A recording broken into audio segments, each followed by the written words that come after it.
What kind of tumbler are you drinking out of there? Have you joined have you hopped on the Stanley bandwagon? Holy cow. No. This is a Tervis cup. All the kids now are into the Stanley. Okay, I don't know that brand. Tervis. Yeah. Some chick over here in Sacramento just got busted by the cops. She got caught with like $3,000 in stolen Stanley mugs or whatever. Man, can you imagine like that's what you're gonna go to jail for? It sounds like people are like collecting them, like they're trying to get like every different like color variation and whatnot. Yeah, I actually watched a video on it. Who's like the guy behind it? It's all like a social media thing, but the person who's like spearheading it, it was like a similar thing. He used to be the head of marketing or something like that for Crocs. Oh. And then they did all these like limited edition of Crocs. And then like, so you're saying, and then this guy went from Crocs over to Stanley and is doing the same thing. Yeah. Wow. I mean, I would say like, wow, this guy must be some kind of marketing genius. But I mean, I feel like FOMO marketing and sort of collectardism marketing is like the way it is these days. Like anybody can see that. I mean, that's kind of how. That's how. I didn't even realize it was such a big deal It's, until my daughter had talked about it, because that's what it all is. And I'm really like, my daughter's hitting that age now where so and so has this. It's like either that or like makeup stuff. Makeup is like crazy right now, like with kids too young to be wearing makeup. Was that because of social media though? Is that like yes, influencers? But also I mean, what she wanted for Christmas was, I want a Sephora gift card. I don't know, man. I mean, it's hard. It's a different world now, I mean, it's a very, very different world. When we were kids, I feel like girls girls just dressed not that different than boys until like high school, right? Like jeans and t-shirts and no makeup and now they all just like, they're just like doing, like putting moisturizer on like every night and doing all this crazy stuff. You should put moisturizer on and start doing that as soon as possible. That's, But it's a whole routine. Yeah. Like it takes at least like 30 minutes. Yeah. And it's absolutely crazy. And it's very prominent among like kids, like between 11 and 13 right now. I mean, I think it's farther. I was reading something the other day that was saying that like with that, whatever you call the generation, I don't know what is that Gen Z or is there another one? I don't know. Yeah, Gen Z, I think there's a big sort of movement in that generation, sort of an anti-aging, like anti-old, like they're obsessed with looking as young as possible and not, I guess looking like us. I don't really know. I mean, I didn't read that. Want to look like beaten down by the world. Yeah, I mean, I didn't read into it that much because I don't really care. But it's like it was like a headline that I saw. Yeah, it's just interesting, and my daughter's hit this age now where, and it really happened very quickly within, over the course of maybe 2 months, where she got into all this stuff, and now she has like a whole attitude about everything. And I just like, I feel very ill-equipped to deal with it, which I think is probably normal. Yeah. For parents when they're like, their first kid is reaching a certain age. But she's like way into like K-pop right now. And I'm like, I can't. Wow. Yeah. And it's just like, I can't, she went from saying like, the Cars are my favorite band to just like only wanting like K-pop albums. That's too bad. And I'm like, oh, do you want to listen to these albums you're getting? Well, I'm buying the album so I can like look at the things that come with it. Not to like listen to it. I can just I can stream it. Yeah. I don't want to listen to that CD. I just want to look at I just want the stickers that come in the package. Yeah, and, I mean, I've noticed this that's like Target. That's the thing with the K-pop is it comes with extra stuff. Only because I only know about that because I like to go hang out at Armadillo Music, 207 F Street, downtown Davis, And they'll have people that will order, like Nick was showing me a receipt for like $1,000 because somebody bought like just a buttload of copies of the same album because of the extras they come with. Yeah. And the guy was in like the Bay Area because like he bought it over the phone and then didn't even come pick it up for like 2 weeks. Just wanted to know that he had it there waiting. I guess. I mean, the Taylor Swift thing is the same thing, you know, with all the variants, you know, vinyl variants that they, you know. Right.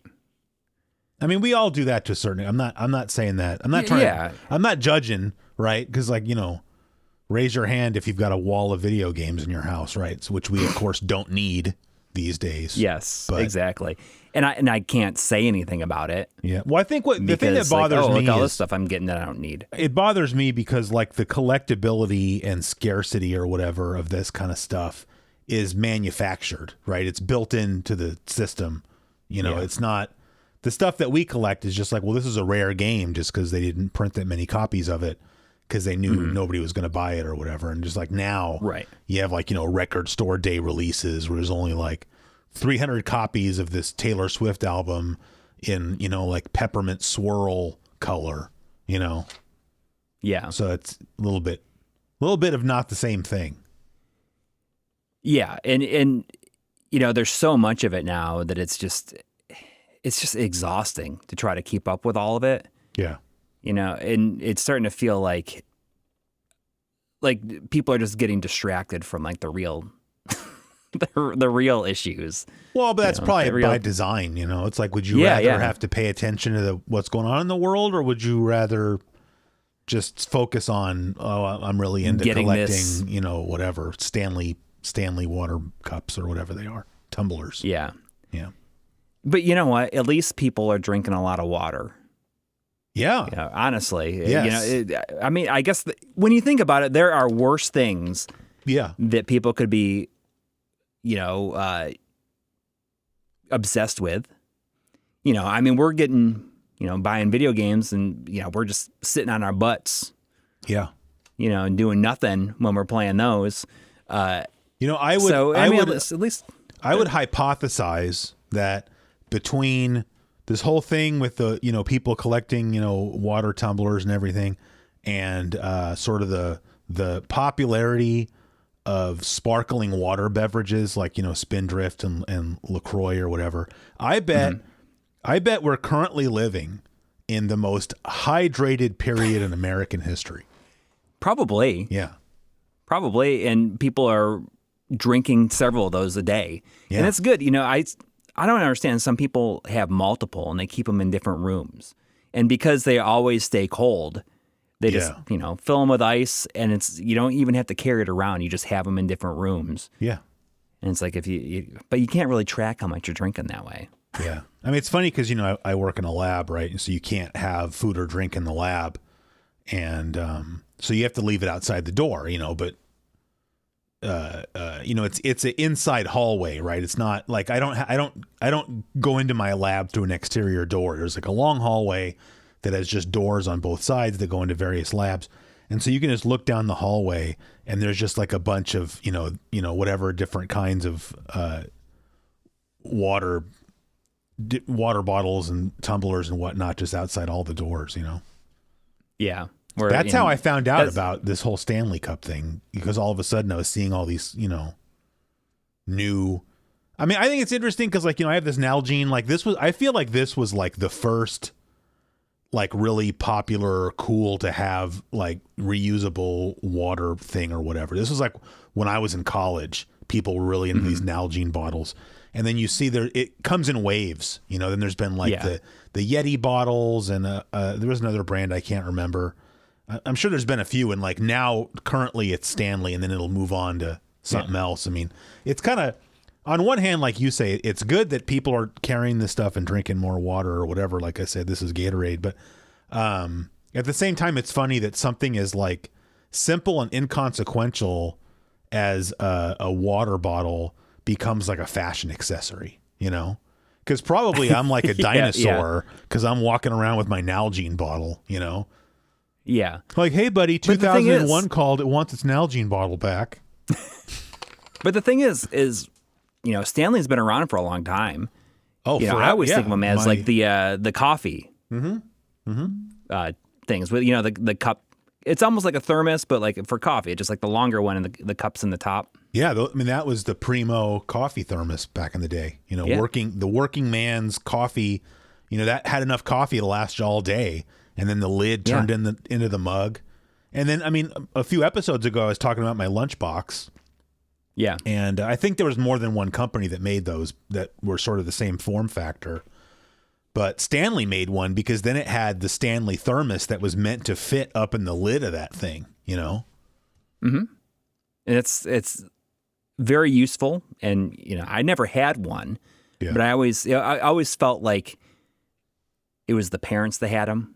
Yeah. And they just, like you said, the working man, like somebody just like had it in their truck. Yes. Would have it in their truck. Yes. And it's like sometimes, like a lot of times it's like you're just rolling around in the flatbed. That's the thermos that built America. Yes. I would say. That should be paired with your lunchbox. Yeah. Well, no, I agree. Yeah, it should. I don't have one, but I should get. Filled with the coffee that built America. Yeah. It's interesting. I just bought some old tools at an antique store that ended up. Well, I bought two. I bought a T bevel and a little T square or a little square, and they're old enough that the handles are like wooden. Like, you can just go to Ace and buy either one of those things. But back in the day, like the handle was like wooden and had like little brass inlays. And, and it was like $15 for this little square. Whereas you'll spend 15 or 20 on a brand new one. And they're perfectly fine. But I mean, this one, it's a tool, but it's also kind of a work of art. But, the metal blade portion of it, which is where it has the sort of the ruler on there, had a thick patina on it, we'll just say. And, I'm not, normally you buy old stuff and it's like, the patina is part of the package or whatever, but, I'm kind of buying that tool to use it. And so, I kind of removed the patina and I could see it. You want to put your own patina on it. I'm not really even concerned about the patina. I just want to use it as a tool. But, but anyway, I got enough of it off that I could see it has engraved on it. It says Stanley. So it's a Stanley square. Oh, that's cool. Yeah. So, it's fine that this company, because this company has been around for a long time. And they certainly, they've lasted long enough to deserve this kind of success, to have this moment. Sure. Perhaps. Yes. It's just, Although sadly, I'm sure. Deserve it a heck of a lot more than Crocs. Oh, yeah. Although I'm sure, sure all those tumblers are being made in China, which is sad just because, I'm sure that back in the day, all that Stanley stuff was made here. Yeah. Yeah. So anyway, you wanted to talk about my shingles. So, I mean, there's not really any good way to transition into that. So, I'm getting over a case of shingles at the moment.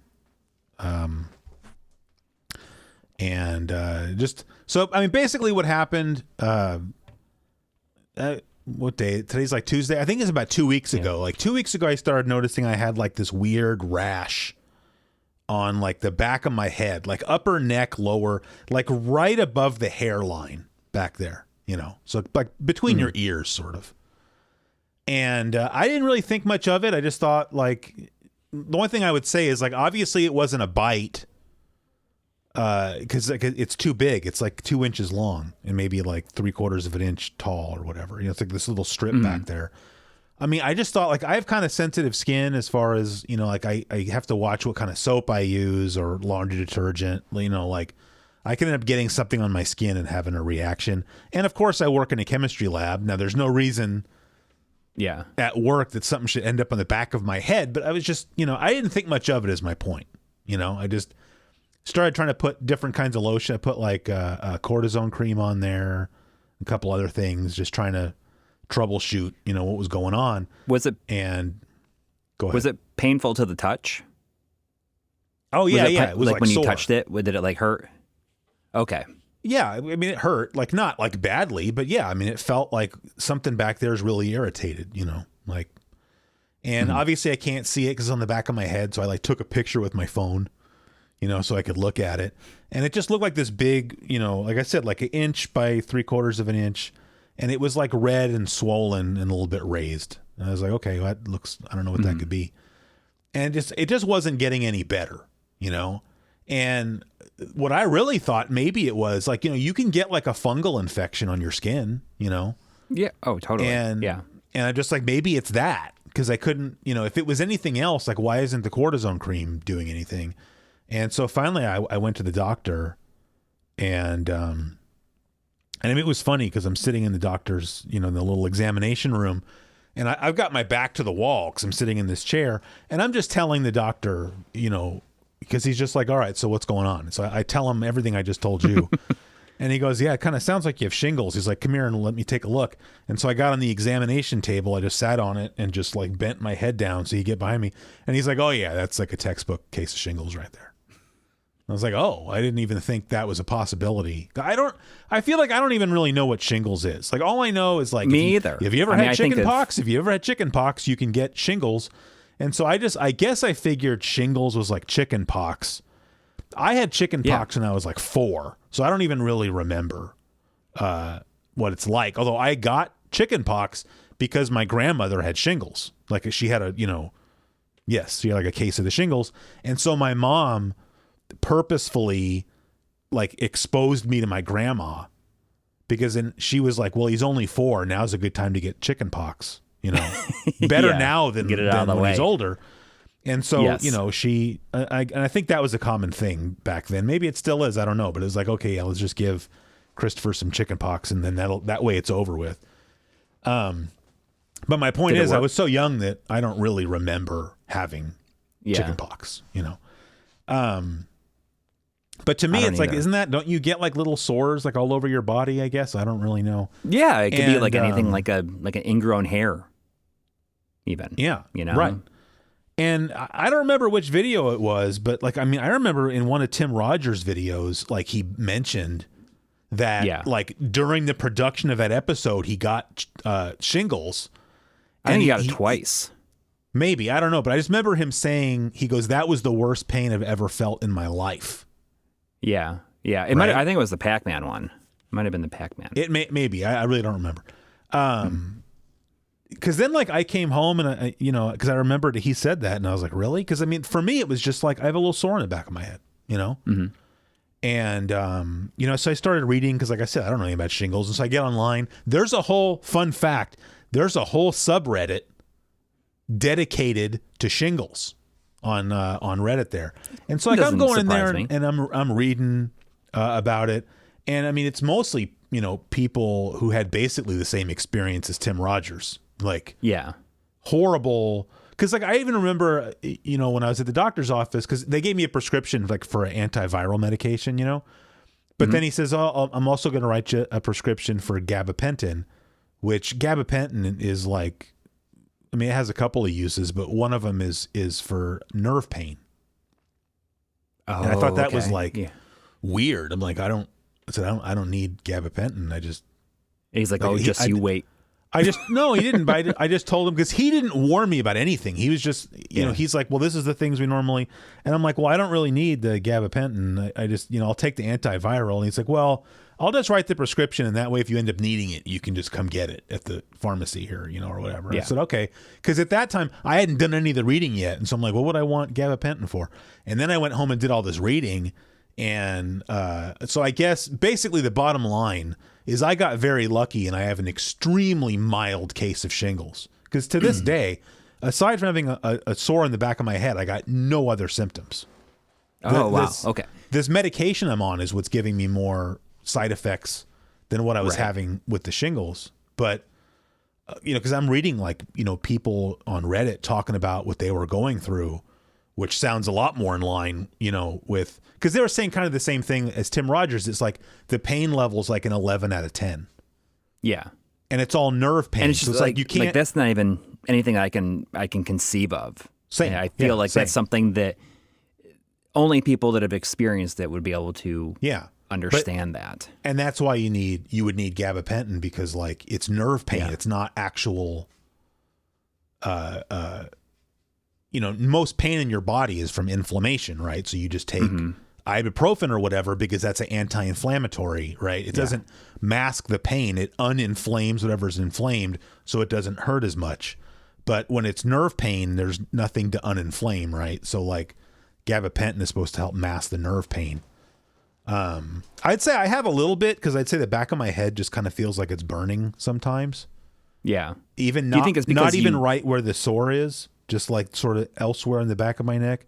And so that's probably a little bit of nerve pain, but it's nothing bad. It's not like, oh, I need pills for this. It's just uncomfortable. Yeah. Do you think it's because you caught it far enough ahead? Maybe. I don't know. I don't think so because I don't think I caught it. I mean, from what I was reading, it's like once you get the sores, that's like the last or one of the last symptoms you'll get. Like first, it's like, nausea, fatigue, headaches. Then the sores show up. Then you get the nerve pain. I mean, I can't say maybe I had some headaches or fatigue. I mean, I'm 46. Like sometimes you have a headache or you feel fatigued. It's not. I mean, I wake up with headaches. Several days. So no, I didn't notice anything in particular that was like, oh, I feel different until, like I said, the thing showed up in the back of my head. So, thankfully, mild case of shingles. Yeah, it's just on the back of your head, and you said it's contagious. So taking a few days off of work, or I mean, just staying home. Are you working from home? Nah, I'm just staying home. Yeah, you may as well. Well, it's a real pain in the ass for me to try to work from home because I tried yesterday and I ended up getting pissed and giving up. Well, I feel like probably, at like working in a lab at a school, they're probably way more supportive of being like, stay home. We don't want like any of that stuff. Oh, well, yeah. Well, it's not even just that. It's just the guy that I work for is just super cool. I mean, and he's in his 60s now. So, I mean, he's had shingles before too. So when I mentioned I had shingles, he's like, oh man. Well, he's on sabbatical right now anyway. So he doesn't care what I do, but not that he really cares what I do when he's at work either. But now he especially doesn't care. But no, it's more just, I feel I don't want to go to, I feel kind of gross having this shingles thing on the back of my head. Well, and like I had told people like, oh yeah, I don't know what's going on. I'm trying to get a doctor's appointment. I have this weird thing on the back of my head. And then I find out that it's shingles and I'm just like, and I told people just FYI I had shingles. But I mean, usually contagious with shingles, I think, you have to like, if you touch it and then you start touching stuff and then somebody else touches it and touches themselves, it's not like someone's not going to catch your shingles, I think, just from being in the same room as you. I don't think. But it's also just one of those things that I think just the very name of it like makes it sound gross. Yeah, it's like scabies. Yeah. Yeah. It's just like the word is kind of like, ugh. Yeah. Or like lice. Like it just like has like a gross connotation to it. That's lice is going around. Or it's like it's constantly going around in schools. Yeah. My son had lice a couple weeks ago. Yeah.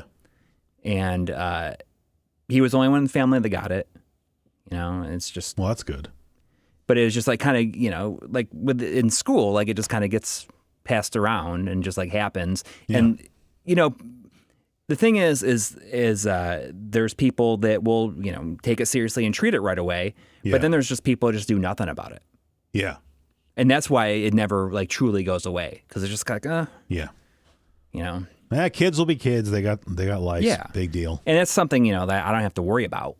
Yeah. Thankfully, but we are like worried about our dog. Like, oh, they don't infect the dog, but they can hitch a ride on the dog. Sure. Yeah. I was worried about that with my cat. Like, oh, can I give my cat shingles or chicken pox or anything? But no. Yeah. So that's good. But yeah, I mean, I don't know. And just to wrap up the conversation on that, even this thing on the back of my head, I got off easy because like I'm reading about like, oh yeah, you get like, it's all these blisters and then they get filled with fluid and then they can like pop and then you have all this like goo and that's what's got the virus in it. I didn't have that. Mm-hmm. Like it's a little bumpy. It started off as just one big swollen thing and then it's a little bumpy. So I guess those are little blisters, but there was never any fluid or things popping or that because that's gross too. Yeah. So again, it's a pretty mild case. So thank goodness. So now that you've like had it, is it still possible to have it? Oh, for again? sure. Oh, yeah. You can definitely get it again. In fact, there's a vaccine for it that I think it lasts like 6 years. Like you get a shingles vaccine. Wow. It's supposed to. Yeah. Because I told my mom that I had shingles. She freaked out. Because I guess I didn't really know it like runs in our family. Like she's had shingles a couple times. Like I said, my grandma had shingles a couple times. That's how I got chicken pox. But she gets on the phone. Like I made the mistake of texting her like right after I got out of the doctor's office. And to me, it was more just like, I mean, I wasn't that bothered by it. Like, oh, you have shingles. And I'm like, oh, that sucks. Like, you know, they told me, oh, you got shingles. You know, your medication will be ready in like 15 minutes.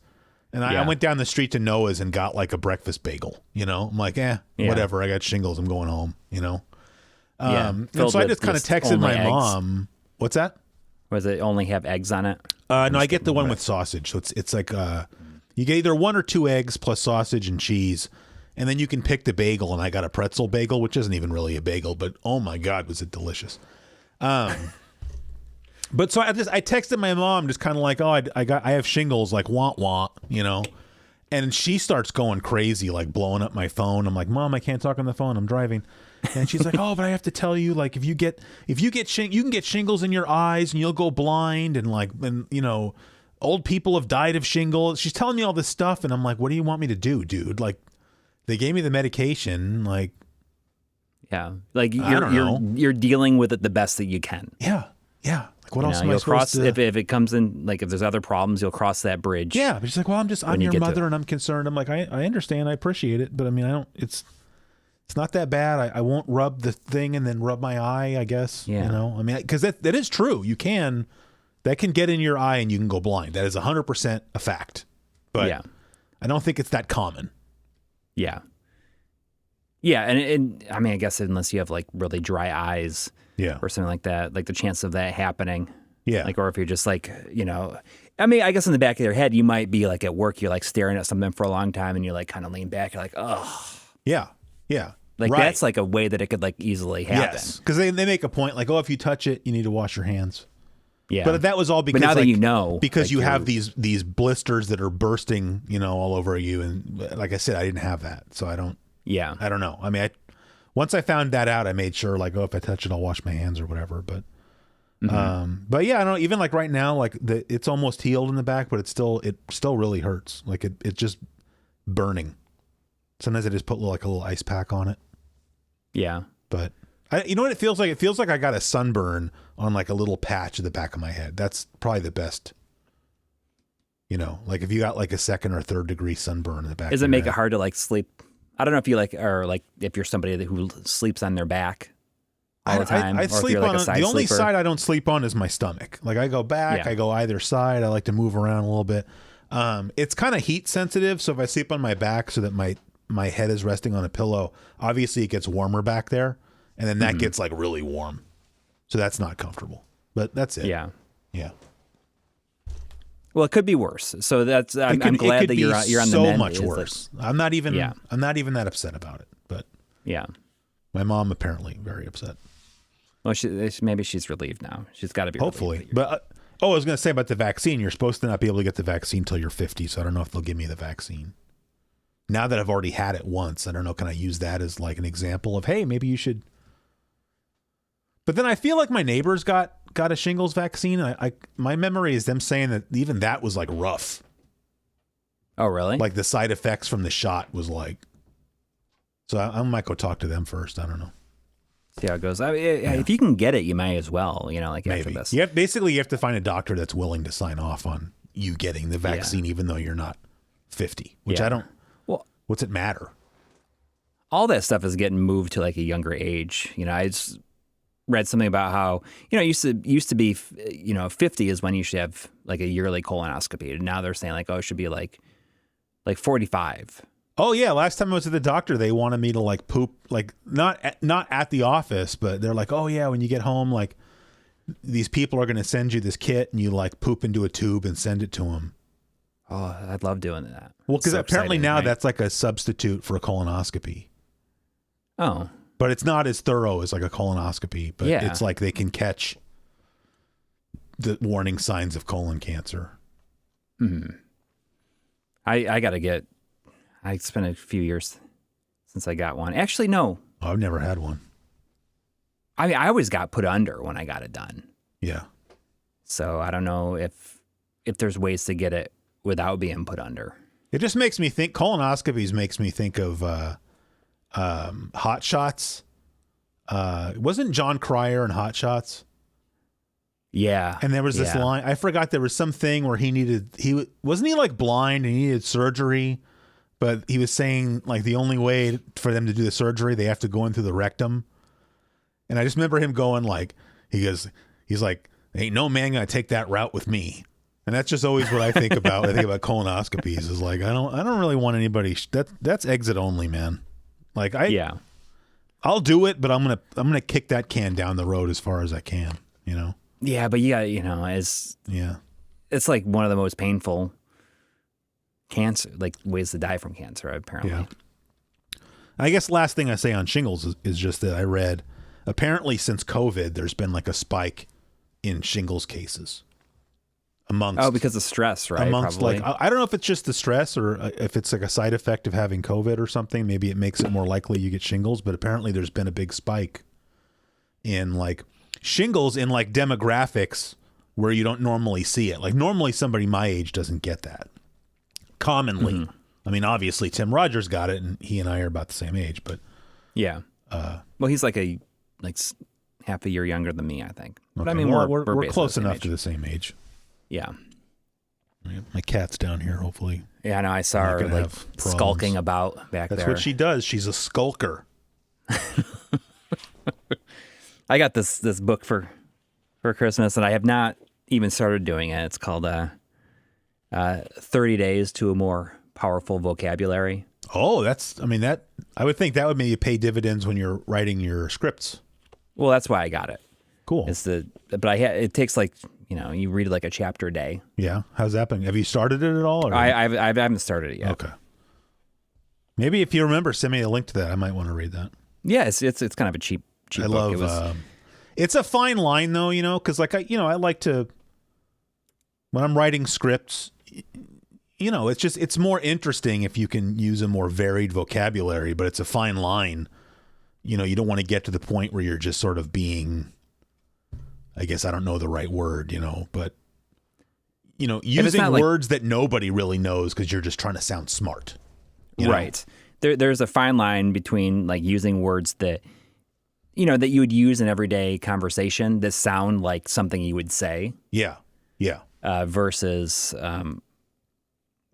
just using words to constantly make people like, what's he saying? Yeah. Right. And I really struggle with that. I really struggle with using the same words over and over again. So this is a way to try to make a difference with that. Yeah. But I just need to do it. Yeah. I guess. So I guess I kind of talked to you about this a little bit the other day, but I don't know, this is just like the thing I'm the most excited about right now as far as gaming goes. Okay. I don't know why it either didn't occur to me to do this, or maybe I didn't know you could do it because I'm stupid. But I've got, I enjoy using my analog devices, not the Duo so much, but like especially the Super NT and the Mega SG. And as I kind of alluded to in the last episode, I've been having fun with the Analog Pocket now and using the dock. Right. And, but everything I'm going to say is, you could do this with real hardware too, but, I've kind of been moving a little bit away from using the 8-bit DOE controllers, which for the most part, they're great controllers. This is not about me saying I don't like those, but, I've for a long time, I've had the NES, the Switch Online controllers. I've had the NES Switch controllers, and I've had one of the Super Nintendo Switch controllers. And it didn't occur to me to use those with anything else. And so like when I set up the analog dock, I was trying to get the 8-bit DOE controller to work with it, and I was having a hard time because I guess there has to be a certain firmware or something, and I couldn't. And then I was sitting here and I'm like, well, I have that Super Nintendo Switch controller. Can I use that? And so I looked it up and I'm like, oh yeah, you can use that. And so I started using that because like I was playing through Dragon Warrior 1 and 2 on the Game Boy Color. Right. And, so I'd be playing it in handheld mode, and then I would come down here and just like pop the pocket into the dock, and then, use the Super Nintendo controller, which is a really, really good controller. Like that Super Nintendo controller, to me, looks and feels exactly like an original Super Nintendo controller. Yeah. Whereas absolutely. I don't think, the 8-bit DOE controllers are very, very good, but they're not perfect. I don't think they're like, if you were holding one with your eyes closed, I don't think you would ever be fooled into thinking it was a real Super Nintendo controller. Whereas I feel like with the Switch one, as long as you weren't feeling all the extra buttons on the top or feeling that you didn't have a cord, you might reasonably think that, oh, that's an original Super Nintendo controller. Yeah. And so then I realized that I have, 8-bit DOE makes the retro receivers for like everything. Yep. And I had the Super Nintendo. I don't even know why I had it. But I had the Super Nintendo retro receiver. So I plugged that into my Super NT and they paired right up. And so now I'm able to play, Super Nintendo games with the Switch controller. And then I have the retro receiver for the NES. Again, I don't know why. I just happen to have one. So I put that into my NT Mini and then paired that with that Switch controller. And then I was thinking, well, wait, didn't they make one for the Genesis? Yeah. And then I watched, because you kind of showed it and used it in that video you guys did, looking at just like a buttload of Switch games. Mm-hmm. That was like a really fun video to make, I think. It looked like it, yeah. But so I watched that and I was like, yeah, that controller looks pretty good. And so I got that one. And that kind of sucked. I got that, and then I didn't realize that I didn't have a retro receiver for the Genesis. So I had the controller, but then I was like, oh, I can't use it yet. So I had to order the retro receiver for that. Yeah. And so like, so now I'm saying I've got like my Analog NT, Super NT, and Mega SG all have retro receivers plugged into them. Mm-hmm. And then I can use controllers that feel more like I'm using the original controller while still having it be wireless. So it's pretty cool. That 3-button controller I think is great. I just played through Gunstar Heroes on stream on Sunday using that controller with the retro receiver. And like you said, it's that controller is not perfect. It feels the most off. But I think that the trade-off, it's the buttons, and part of it is like the buttons don't really have a lot of flex once they bottom out. Like I feel like, I don't know if it's the PCB in there is just thicker, but it almost feels like a mechanical keyboard where it hits a back plate and then just like doesn't move. But I mean, it's very good. I'm just saying I would never feel those buttons and think, oh yeah, that feels like an original Genesis controller, but they feel good. Yeah. But I feel like the trade-off for that is that even though it's a 3-button controller, that D-pad feels like it's off of a 6-button controller. So I think you're getting a superior D-pad compared to an original 3-button controller. Because it moves, it has a lot more depth to it. Because, going back and using like my 3-button from my original Genesis, which had been like used so much, but I hadn't used it in 20 years probably. Yeah. And I was like, oh my God, like when you press down on that, like or press a direction, like it feels like it doesn't even move. Yeah, it's not a whole lot of, so, I agree. But anyway, so I'm saying like that controller, it's not perfect, but I still like, I'm not sorry I bought it. I mean, it's still really nice. And it kind of makes me want to get the N64 controller, but I just don't play that much. And like, I'm not planning on buying the N64 analog thing. Right. I think this is better than using that with like a Blue Retro receiver, like their Blue Retro N64 controller receiver. It's great, I think. Yeah, I don't play that much N64. And I mean, that controller is like $50, and then I have to buy the receiver. That's true. And so but you will be able to use it with the Mister probably too when that core releases, if you wanted to be able to do that. Yeah. I mean, yes, that would be nice. I mean, I don't know. I'd have to see what else is out. I mean, do they make an N64 USB adapter? I would think so, but I don't know. A USB adapter? You mean for the N64? Use. Yeah. I'm saying, do they make like an N64 controller to USB adapter? Like, I would think that is a thing probably that probably exists. Through like Mystery Add-ons Reflex thing. Like the I don't know. He has like the reflex adapt or something like that. It's called. Oh. It's like a little box that plugs in, and it has like little HDMI. Yeah, I'm not talking about that, but I'm saying like right now I've got my Mister right here because I was recording PC Engine gameplay footage, and I have a little PC Engine to USB adapter. Got it. Okay. So I'm saying if I can just find something like that, I don't know. I'm not going to start. This isn't about like hating on the N64. I'm just saying I just don't find myself playing much N64, and so it's not something I want to invest a lot of money into. Because that controller is like $50, like I said. Yeah, it's the same price as the Genesis controller, which is kind of funny. Well, and I think that Genesis controller is pretty overpriced. Because I swear I paid $29 for the Super Nintendo one, and I can imagine the Genesis one being more expensive because they probably have to pay a licensing fee to Sega. But I don't think it's $20 per controller. I only did it because it's the Genesis, and that's like one of my favorite systems of all time. But I wasn't very excited about spending that much money. And then I had to buy the idea that they got to that Nintendo has to pay a licensing fee to Sega to release this controller for them to make a controller for their own Nintendo system. Yeah, that's like better than like what Retrobit is doing. Yeah, we we still need to pay Sega that. Like Sega should be like, please do it. Please. Well, I mean, I'm assuming that they're paying a license. I don't know that. Yeah. I mean, I'm sure they're paying that something. Would explain why the price is different. And I mean, those Retrobit controllers are okay. I like the wireless. It's nice having wireless. I know it's Bluetooth, and some people, there's lag. I'm sure there's lag. It doesn't affect me. I don't really notice it. So whatever. I mean, normally I buy the 2.4G same here. Controllers, and of course these are all Bluetooth, but I haven't had any kind of problem with it. So it's been fun. If you have a chance to like try out the Blue Retro stuff, there's a Dreamcast one coming out that I've been using. I've been pairing it with a Xbox One controller. Yeah. Which is great because then you can using Blue Retro the interface.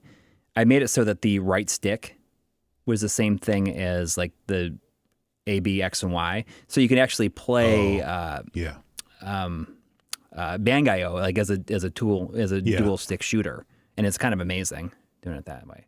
Yeah, I can see that being cool. And it has like the new versions have like a memory bank in there, so it has like it can store like a VMU worth of stuff. Oh, that's cool. And it's just like built into the receiver. Hey, I bought. You can download it and and back it up over the web interface and stuff. Yeah, that's cool. I bought a couple of those micro SD cards that you mentioned. The industrial ones. Like I'm waiting for those to get here. Yeah, from everything but Stromboli. No, I just ordered them off Amazon, but. They were like $8 because I got 2 8-gig cards because it's just for the memory card pros. So, that's already overkill. But they were like $8 each or $9 each. Yeah. And I was already ordering something else because I got my memory card Pro 2 or whatever, the PS2 memory card. And I didn't really have a memory card. I didn't have any extra micro SD cards around for it. Right. So I took the one out of my I have the SD card to memory card adapter for the PS2, so you can load games off of it. I forgot what that's called.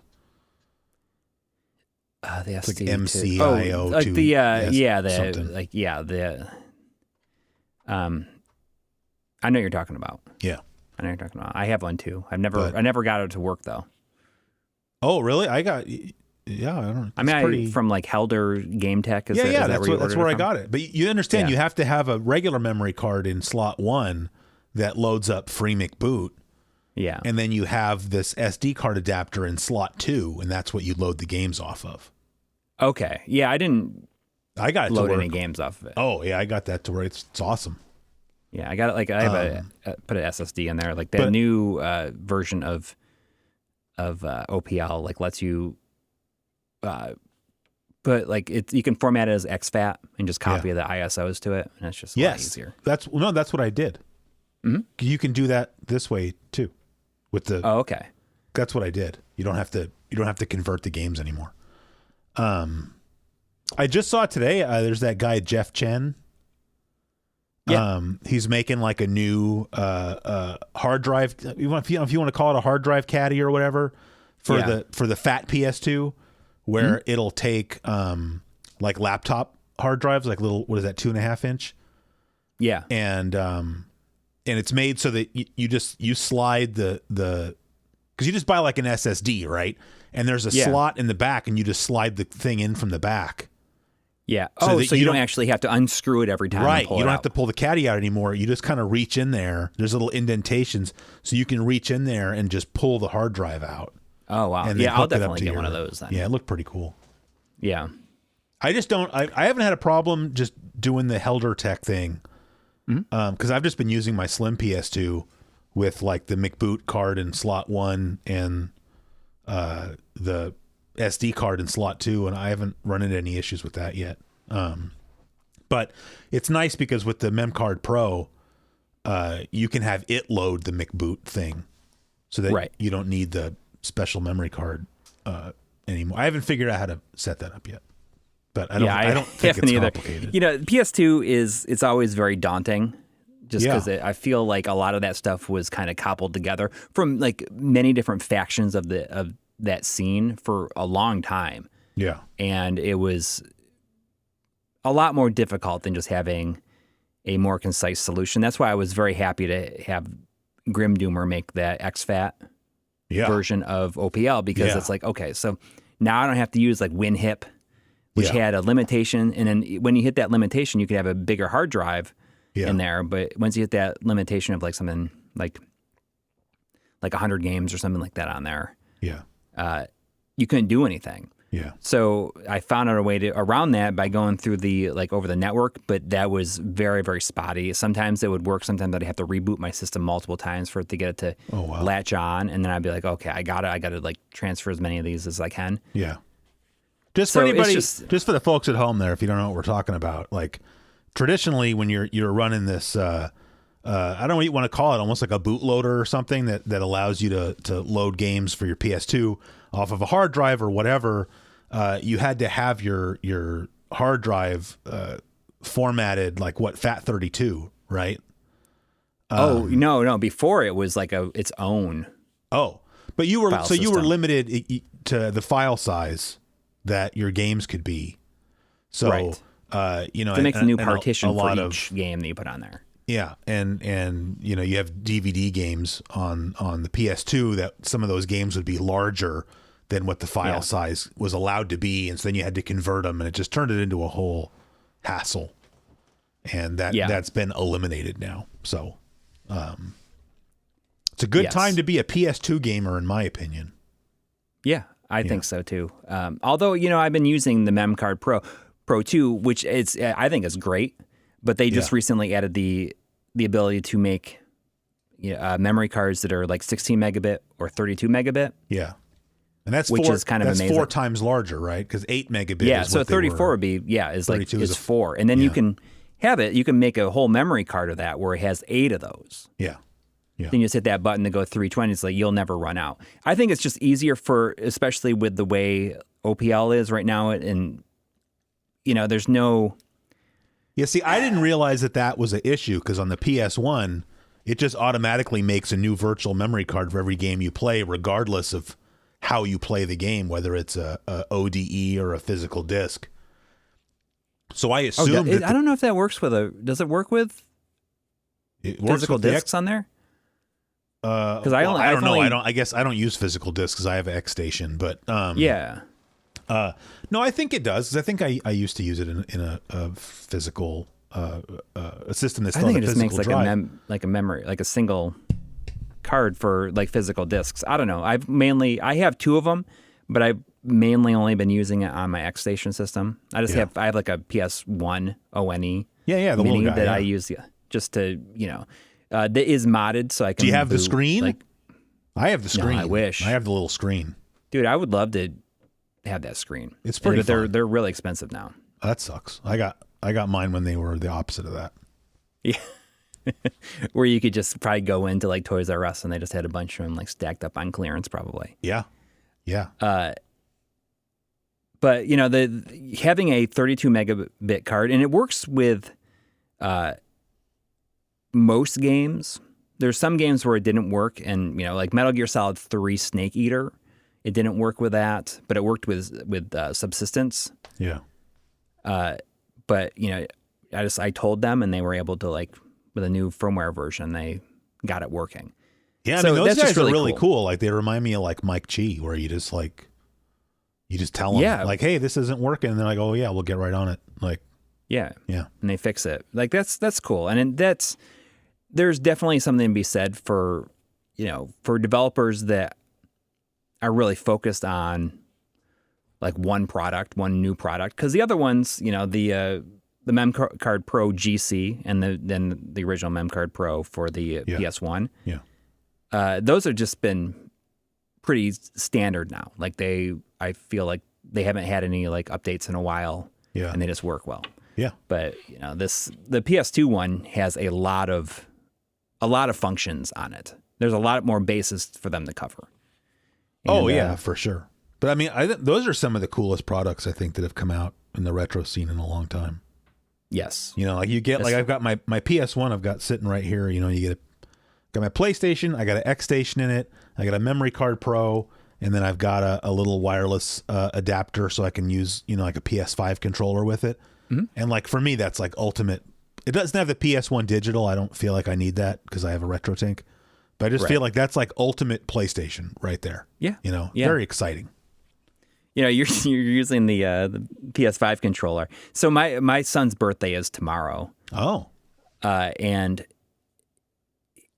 a couple of months, or like before Christmas, like right before Christmas, he's like, oh, what I really want, because he plays a lot of games on his iPad. He's like, I really want a camouflaged controller. Okay. And I went online and I was like, okay, you're not going to get it for Christmas, but like your birthday's in a month, so we'll look into getting that for him then. And he wanted like a camouflage DualShock 4. And I went online. You can use one of those with your iPad. You can pair up. Yeah. Okay. He's been using one of my old ones, like one of the early ones, and so much so that like the rubber is just like worn off on the sticks. Yeah. But he wanted a camouflage one specifically that was his. And there is a green camouflaged one that was like really, really hard to get. You know, like everyone's like one left in stock, you know, and then it's like not prime shipping or anything like that. Or like, and it was $65. Okay. So I'm like, listen, I talked to my wife. I said, listen, let's get him the gray camouflaged DualShock. Yeah, that's like the common one, right? The gray one. Well, no, the DualSense, like the DualShock 5, so PS5 controller, which will also work. Oh, because he specifically wanted a PS4 controller? I don't think he knows any difference. Okay. Like he didn't. I mean, he knows the difference, but I don't think he thought that was an option. Yeah, I think I was more talking about the color because I feel like I've never seen a green camouflaged that I can remember PlayStation color, but I feel like I see that gray camouflaged one at the store all the time. Yeah, like that's a pretty. So I'm common... like, let's get him this, because isn't that about the same price? I mean, $65 for a PS4 controller is kind of steep, isn't it? Yeah, but the PS5 one was $75, so it was only $10 more. And I'm like, at least that way you can charge it via USB-C, and it has more future-proof. It's probably just better built in general. They're really, really nice controllers, PS5 controllers. I love them. But my wife, who like does not follow any of this stuff at all, she just like looks at it and she's like, "You want to get him a $75 controller?" Yeah, like that's just like, to people who don't follow this, it's just got to sound completely absurd. Kinda, I get that. Like, yeah, where it's just like that is so expensive for a controller. Like we know what it does. Yeah, and it's just like that's just something that's how much they cost. So that's all, you know. Yeah. So we got that for him, and hopefully it goes all right. Hopefully it goes over well. But it's funny because yesterday, I went into Target, and they said they didn't have any of the green camouflage the other day.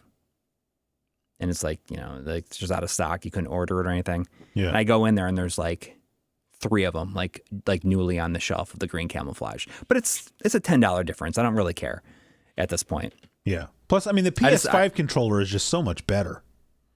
Yeah. But the only thing I worry about is that it's going to be too big. No disrespect to the PS4 controllers are also very good controllers. I don't want to take nothing away, but PS5 is that's like the ultimate PlayStation controller, I think. Mm-hmm. But I just said, it'll be future proof. And then he can use it if we're playing something on the PS5. He can just sync it to that and use his own controller. That's got to be cool. I'm going to come down to the basement, hang out with Dad, and I'm going to bring my own controller with me. It's pretty cool. Yeah. I mean, he's real into the Five Nights at Freddy's stuff now. Yeah, I don't know what that is. I always hear people talk about it, but I don't know what kind of game that is. It's almost like Night Trap-esque, where you're watching security cameras and stuff. Oh. I'm definitely struggling with stuff with games with him because he doesn't want to challenge himself at all. He got I got him the Five Nights at Freddy's the core collection, which has the first 4 games on one Switch cartridge. Yeah. And he's all excited about it, goes up to play it, and he's like, "Man, this is really hard." I'm like, "Well, you are playing it for the first time. It's you got to learn it and get understand how you play it." Yeah. And he's like, "Oh, it has cheats built in," and immediately turns on invincibility and just plays through the first 3 games. Yeah. And I'm like, is that even fun? Are you even that's how younger people play games. And it's just, I know it's different, but I mean, I feel like we've had this conversation before, but it's just, I don't know. That's just how it is.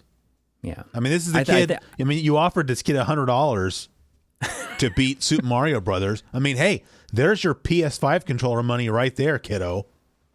Yeah. But no, $100. Nope. I can't even tell you when I was his age what I would have done. And I mean, inflation or whatever. So let's just say 100. Let's say, when I was that age, let's say it was $40 instead of 100. I can't imagine what I would have done for that much money. If my dad had said if you do X, Y, and Z, I'll give you $40. If I got $10, I felt like I was rich. Yeah. Yeah. Anything over 20 was that's something that only that's something that only happens for Christmas. Oh yeah. I feel like anything over birthday. 20, your parents were you're putting half of that in the bank. Yeah. Save it for something. Don't blow it all in one place. Yeah. Hey, I was kind of disappointed in you a little bit. I really couldn't believe that you were streaming on Sunday night because the Bills were playing. I'm watching the Bills the game background. And dude, it was on the whole time. Yeah. Can I go? I want to go watch the replay or whatever of that stream. I want to go find the exact time when that kick went wide right and just see if I can see a little gleam disappear from your eyes. Oh, I didn't actually see it went. So you weren't you weren't really paying attention then. Well, when it gets down to that, yeah, it's I almost feel I don't want to watch because I will jinx it by watching. I get it. I mean, for the record, I was rooting for the Bills. For the record, yeah. So I'm not saying I was not celebrating at all when he missed that kick. I was very bummed out. I mean, I remember the original wide right because the same thing. Oh yeah. I was rooting for the Bills in that game too. Yeah, yeah. And so when he missed, because I hated the Giants because I mean that was a little bit of a rivalry for the Niners at the time, and of course the Giants beat the Niners in the NFC Championship game that year to get to the Super Bowl. So I was very anti Giants, but I always liked. I mean, the Bills, they played in the 4 Super Bowls in a row. I was rooting for the Bills in every single one of those Super Bowls. I always liked the Bills. Yeah. Yeah. And I feel the same way now. I don't know what it is. I've always just had a soft spot, for the Bills. And plus, I don't care for the Kansas City Chiefs particularly. Right. mostly because they beat the Niners in the Super Bowl. I mean, other than that, I don't really have an issue with them. It's, really because of that. Yeah. I've noticed lately, there's all these people, speaking of Taylor Swift again, Taylor Swift, obviously, dating Travis Kelce of the Chiefs. And so anytime Travis Kelce catches a ball, even, he doesn't have to score a touchdown. If he just catches a ball, there's a cameraman at the game, guaranteed, where their job is just to keep a camera on that suite, just to get 100%. But it's funny to me because there's all these people online who are like really mad about it. Yes. Yeah. And they're like, I can't wait till the off season and they break up and then we don't have to. It's like, oh, people don't watch football or into our sport now. Well, I think that's part of it. I think it's like, it's a gatekeeping. Like, well, now you have all these Swifties who don't even care about football watching the game. But you can say this about a lot of things in society these days, but to me, it's just like, why do you care? Like, if nothing else, every time he catches a ball, you get to see a nice looking chick for a few seconds. That's the worst of it, That's the worst of it. I don't know if you saw in this playoff game, because his brother, I don't think he's officially announced it, but he told his teammates his brother is retiring this year. So like he played his last game in the NFL. And so like he was at the game. He was in the suite, with Taylor Swift.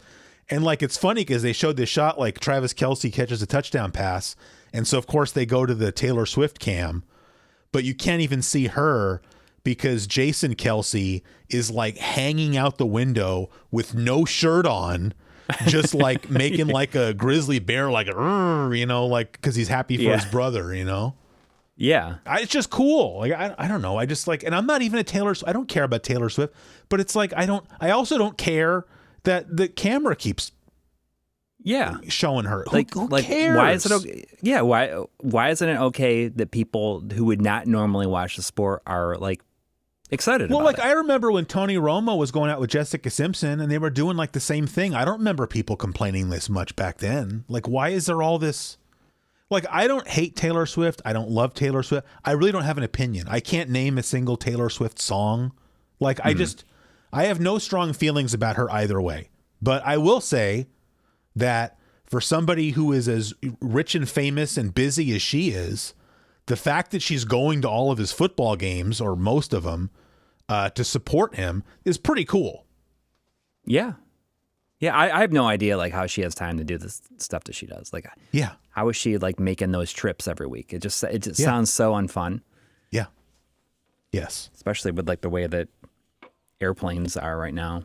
I just don't understand. You get all these people like musicians and whatnot who go. I mean, I guess it's with their job, but it's just like, I always get jealous of athletes like football players who, the successful ones, right? Where like, you went to college, you played football, you got drafted, you played until you were like 37, 38 years old, and you made enough money that you can just retire. And if you feel like it, you go get a broadcasting job. If not, you just retired and you play golf.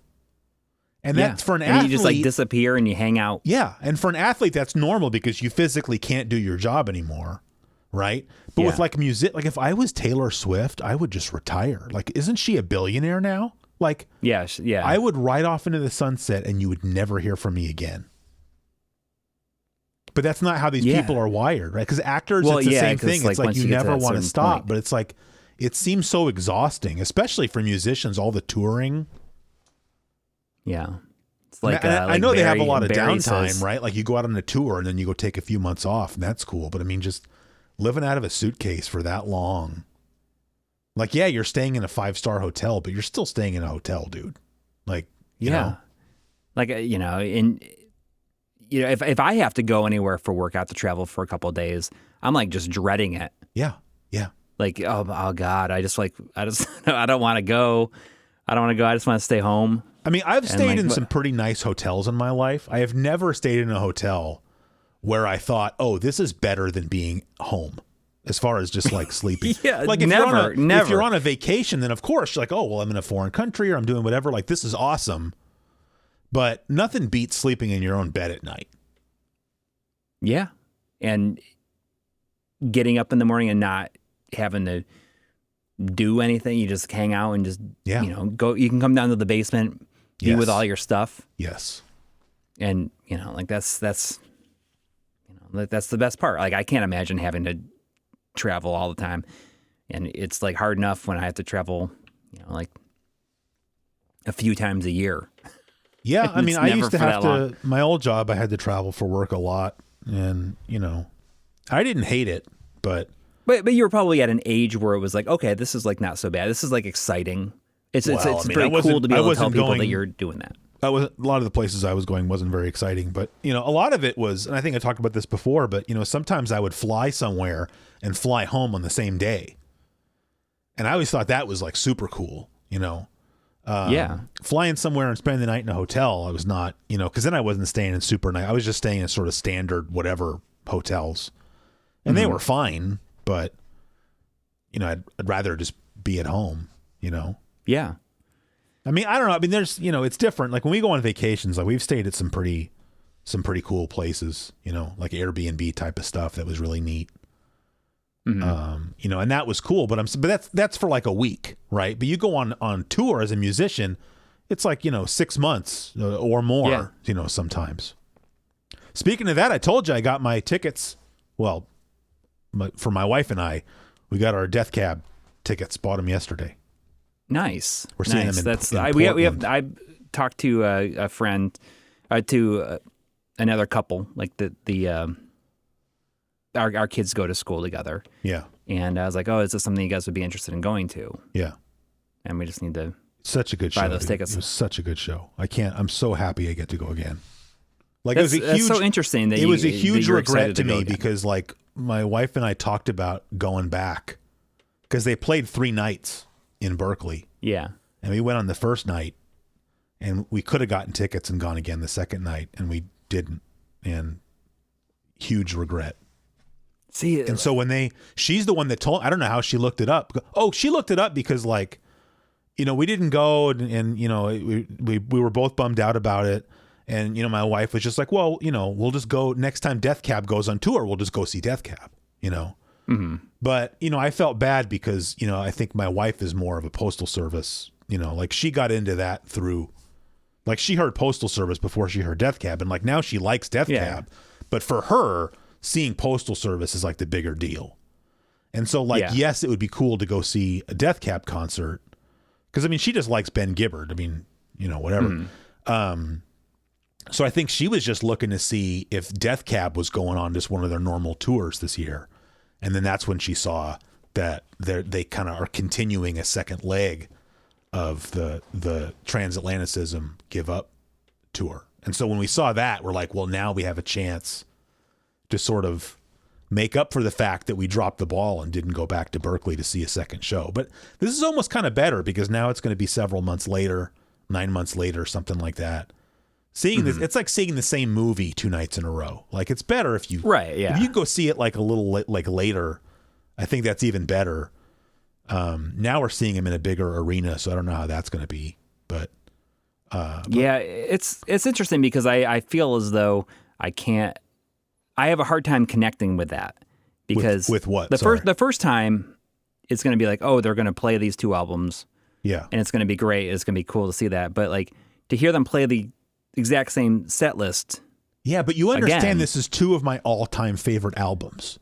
Yeah, but do you think it would be more exciting if it was like they were just playing? No. What if they shuffled the order? No, I don't shuffle the order. You're playing an album. You play it in the proper order.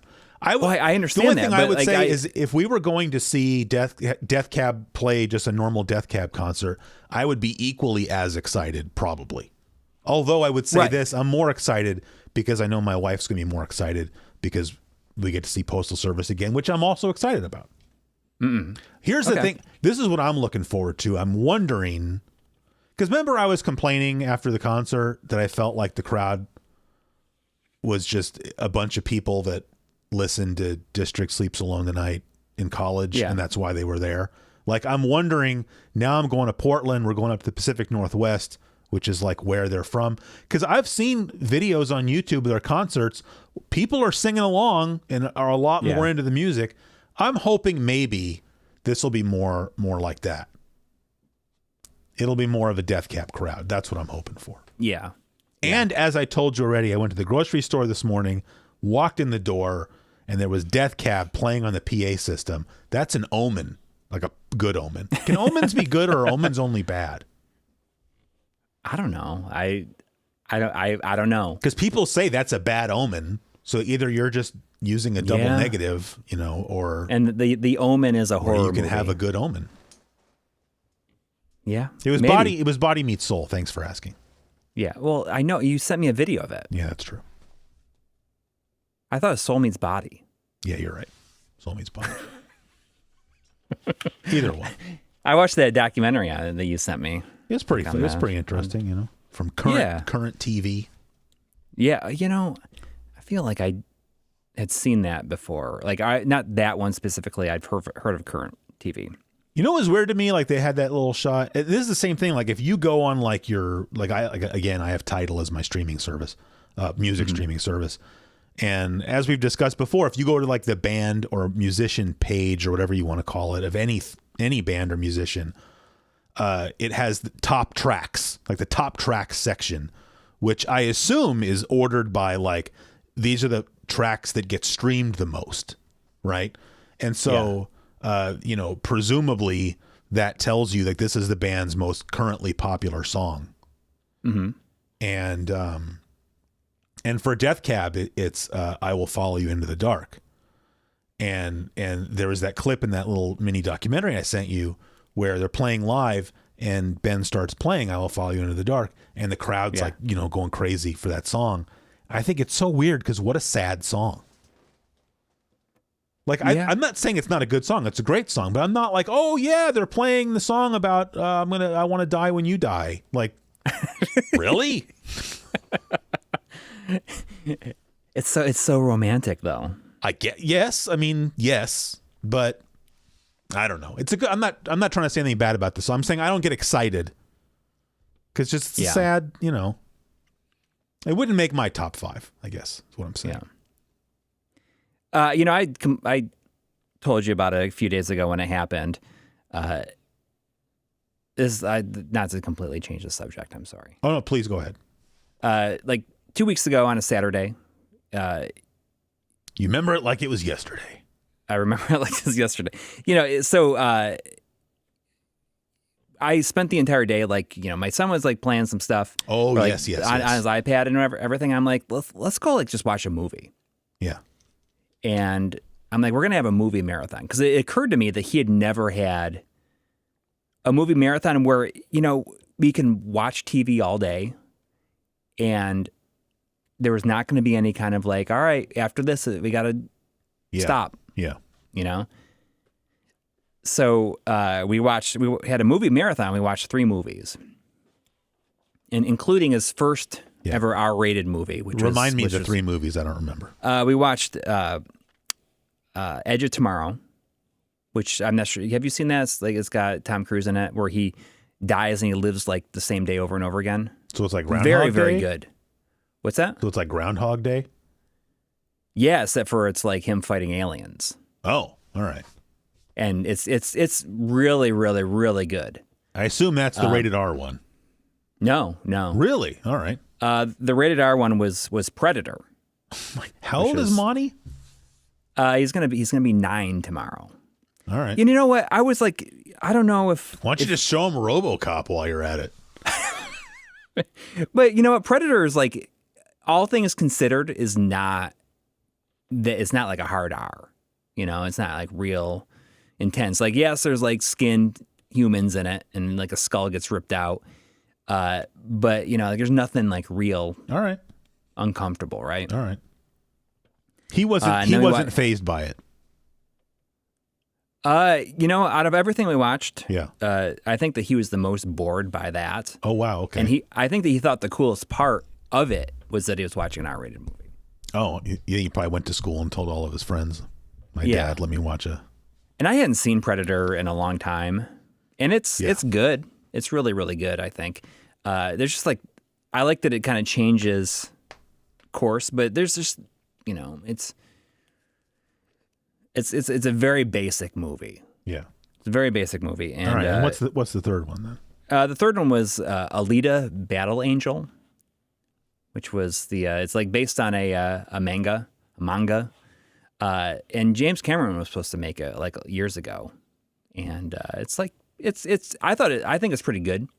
It's got some weird manga. effects, It's a female mango. In case you didn't know that.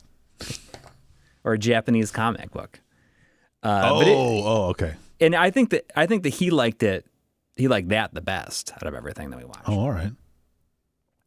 But it was fun, and we just like watched these 3 movies, and then we went upstairs and he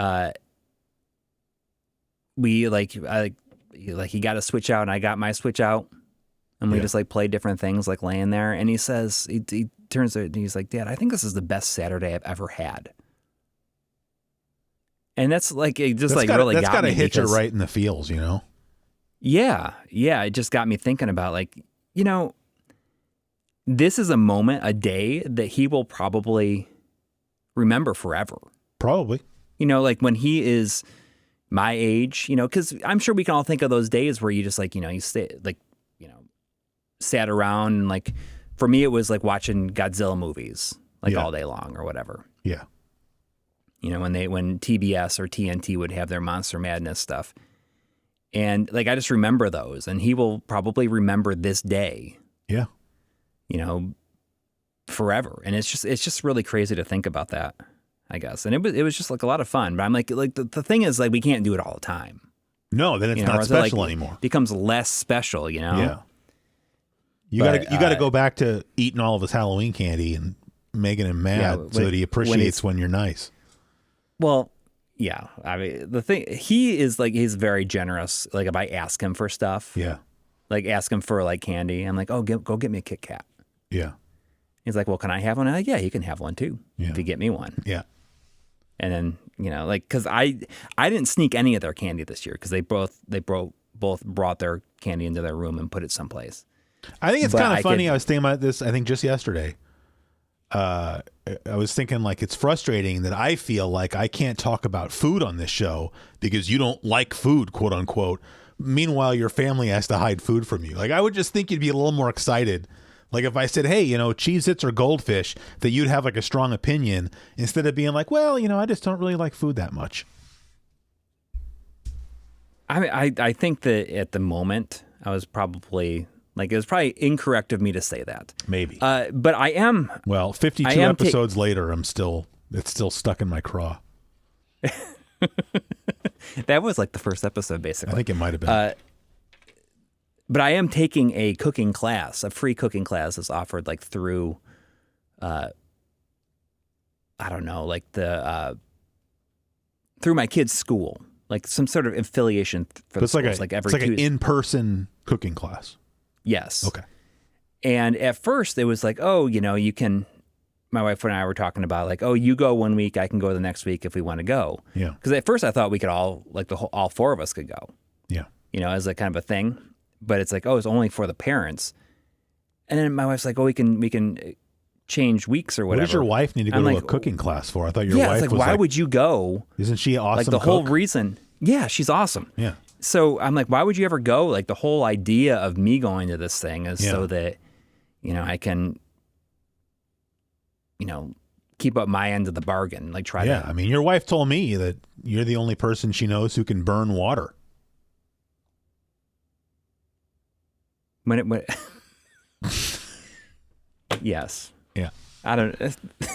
That took you a minute. I'm kidding. I know. I don't. Wait a minute. I was trying to think about if she had like said that to you when you guys had met at the Retro World Expo a few years ago. That was like something that she'd actually.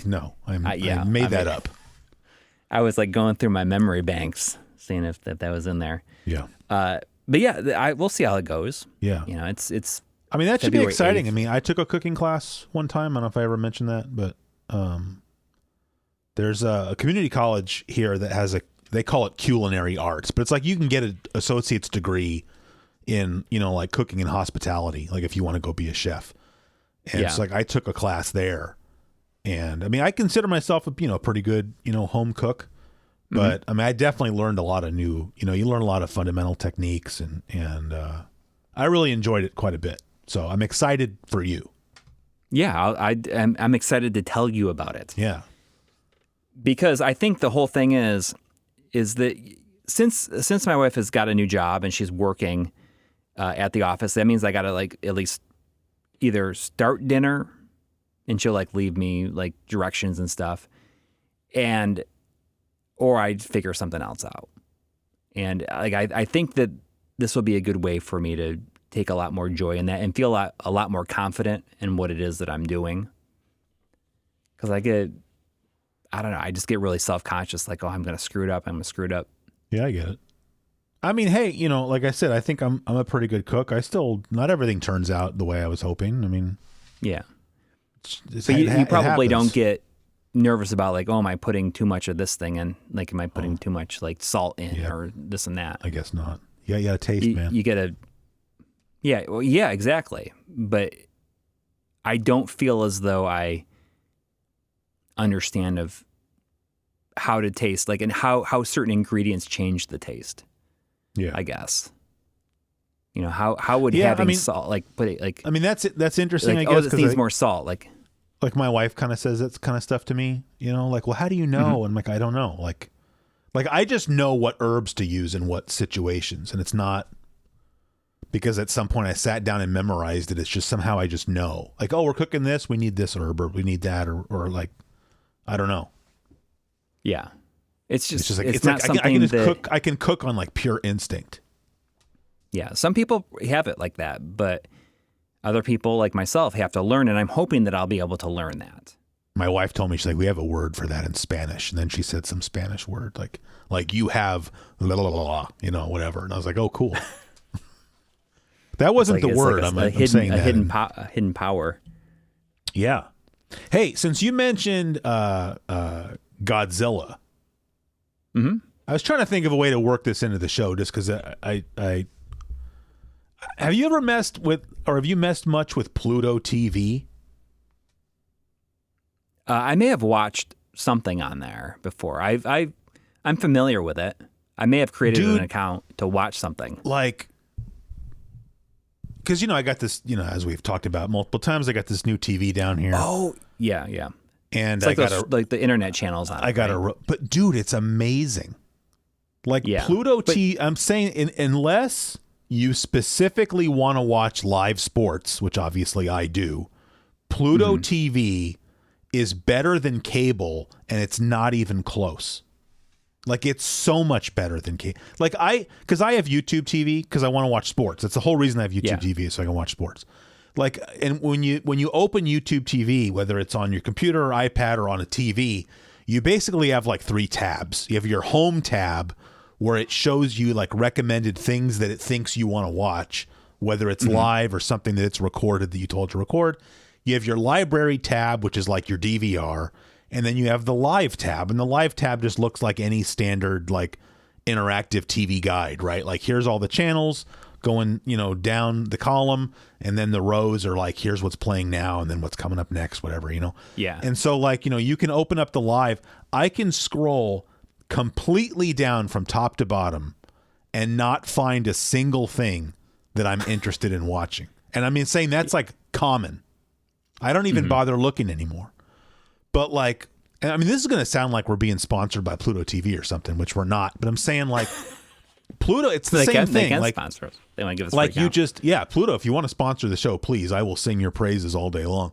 It's the same thing. Like, you open the Pluto app on my Roku or whatever, and it's got a TV guide. It's broken down by genre. There's way more channels than there are on cable TV. But I mean, there's channels that are dedicated to specific shows. There's channels that are dedicated. Like, so I was saying, because you mentioned Godzilla, there's a Godzilla channel that shows nothing but Godzilla movies 24/7. That's crazy. So that's awesome. This free? It's 100% free, because it just shows commercials the same as if you were watching regular television. Although I would say it's less commercials. Like if you watch cable, Okay. you get the normal amount of 4 to 5 minute commercial breaks. I'd say the commercial breaks on Pluto are generally speaking much shorter than that. But I mean, there's I should look into it. There's tons of movie channels. There's like 2 dedicated Star Trek channels. There's a Doctor Who channel if you're into Doctor Who. I mean, I did it earlier. I just, for fun, I'm just like clicking through all the channels in the guide to see what they got. And it's just like, I could just keep going of, oh my God, there's this, there's this, there's this. You like Unsolved Mysteries? There's an Unsolved Mysteries channel. You want Robert Stack 24/7. There you go. Yeah. There's a Top Gear channel. I could just go on and on. There's an NFL channel that shows like replays of NFL games. Right now, there's a separate Super Bowl channel that just shows old Super Bowls. And I mean, these are all, this isn't some kind of weird pirate thing. Like that's an official NFL thing because they're making money because you have to watch commercials. But again, it's less commercials than if you watch normal TV. There's so much stuff on there. I'm literally scratching the surface with what I just told you. There's so much stuff on there. And it's especially for me because I want to put on the TV and I want to put it onto a channel that I can just kind of ignore.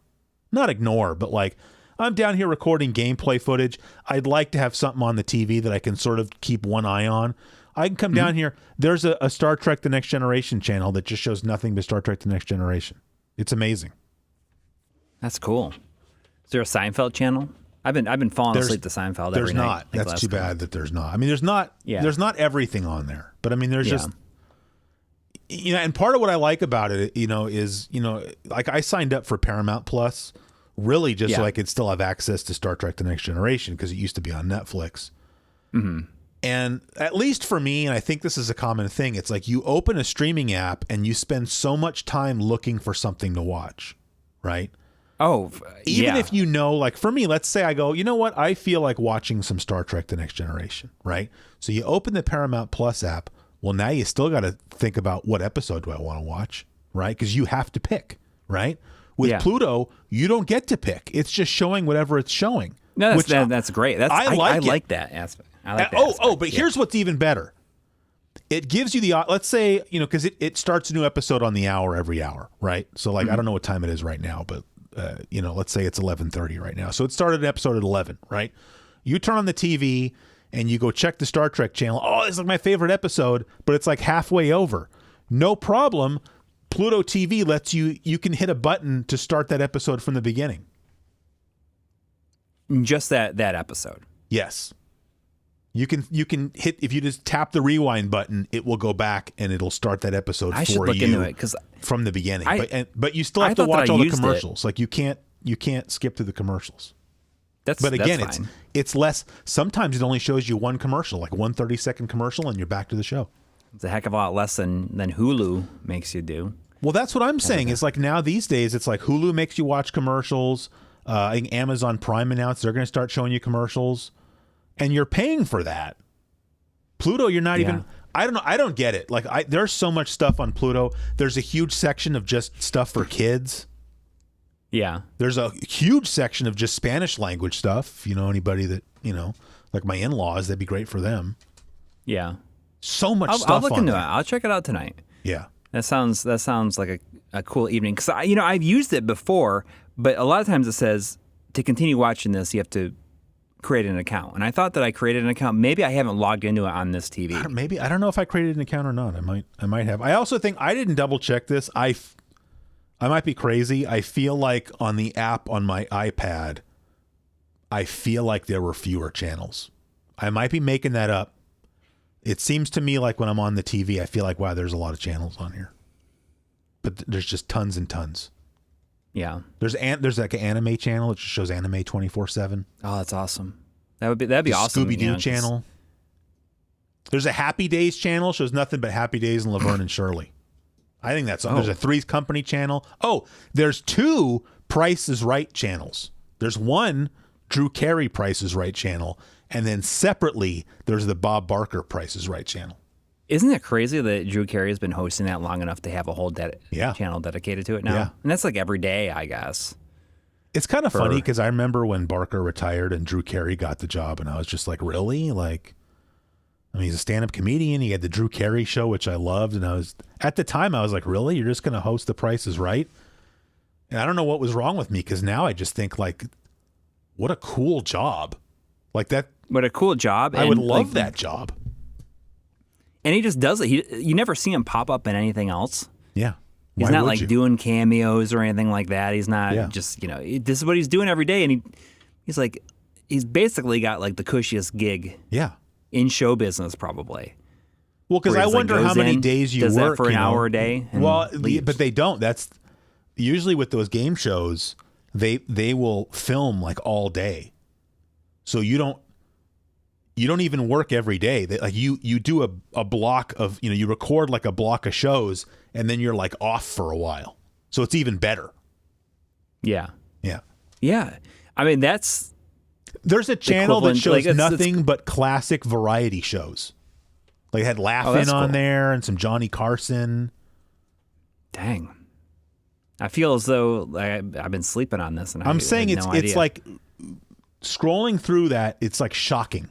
Like why it's so much better than cable TV. Yeah. I mean, I don't pay for cable, so it doesn't. Like I said, I do, but I 100% do it for the sports, and I know that there's all this other stuff that I'm paying for that I'm not using. I just want to be able to watch sports. Do you ever just try getting one of those digital antennas and seeing what you pick up? Oh yeah, I have an antenna on my roof. Okay. Yeah, I can do that. That's but it's all just like, I do. But then I can't watch ESPN. Like I want to be able to. Right. Yeah.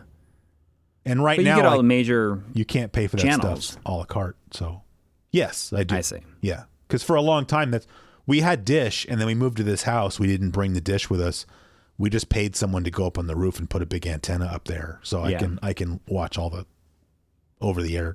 And I mean, there's also a ton of stuff. People don't realize how much stuff there is over the air. It's like 50 channels or something. There's certainly more channels than I ever had as a kid. Yeah, like when I was a kid, we had like 5 channels. Mm-hmm. And that's it. And now there's like way more channels. And it's funny because I think a lot of people think that like over-the-air TV doesn't exist anymore, when it's like the opposite. Like not only does it still exist, there's way more channels than there used to be. Yeah.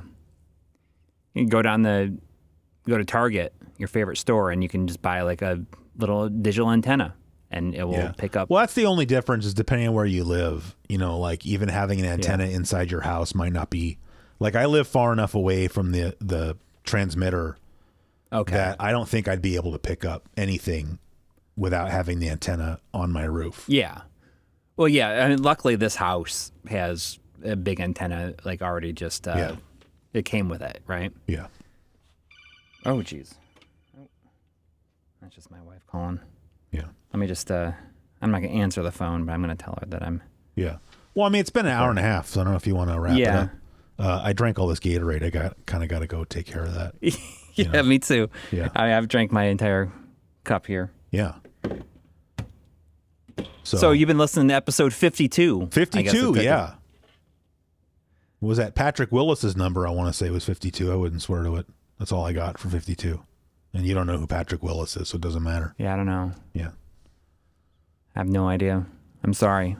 He was a 49er. I don't expect you to, I was a little nervous about that. Like, that's the only upside, I guess, to the Bills losing. I was like really afraid it was going to end up being like 49ers and the Bills in the Super Bowl. Why? That would have been cool. That would have been a good game. It would have been really, really cool. Yeah. But, I mean, I like it just, I think there'd be tension. Oh, I don't think so. I mean, I got really, the guy that delivers all of our compressed gas at work is a big Green Bay fan. And so me and him had a bet because, Green Bay and San Francisco played this week in the playoffs. And the bet was his idea, just to give credit. If the Packers had won, I would have had to buy him a Packers coffee mug. And since the Niners won, he has to buy me a 49ers coffee mug. That's a pretty good bet. Oh, that's cool. Yeah. Yeah. Yeah. All right. Well, anyways, you've been listening to episode 52 of Here's My Question for You. Send an email and we'll read it at some point to here'smypodcast@gmail.com. And I got to go pee real bad. That's all I got. I got to go take a pee.